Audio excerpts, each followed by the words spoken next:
হাবিবুল্লাহ শিবলু নামে 35 বছরের এক পুরুষ, তার সে নিজে ফাঁস নিছে এবং তার স্ত্রী এবং কন্যা সন্তানকে ছেলে সন্তানকে মেরে ফেলছে। আমরা প্রাথমিক ধারণা করতেছি, যেহেতু দরজাটা লক করা ছিল, এই যে গ্রামের বাসিন্দা, এলাকার বাসিন্দা দরজাটা ভেঙে ভিতরে ঢুকছে।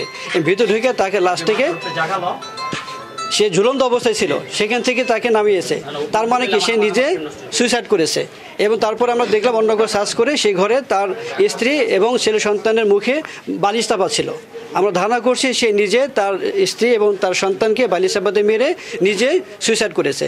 এবং আরও জানতে পারলাম যে সে তার এলাকার লোকজনের কাছে, তার কাছে অনেক টাকা পয়সা পেত। সে আগে রমজান সমিতি নামে একটা সমিতি সদস্য ছিল। করোনার সময় সেই ম্যানেজার ছিল, সেই সমিতিটা বন্ধ হয়ে যায়, যার প্রেক্ষিতে এখানে অনেক গ্রাহক ছিল। সেই গ্রাহকরা তার কাছে এবং তার মালিকের কাছে হয়তো টাকা পয়সা পেত, এই যার কারণে, এবং তার কোনো আয় রোজগার কোনো ইনকাম ছিল না, যার কারণে সে অন্য কোনো উপায় না পেয়ে নিজে আত্মহত্যা করেছে এবং তার স্ত্রী এবং সন্তানকে মেরে ফেলেছে।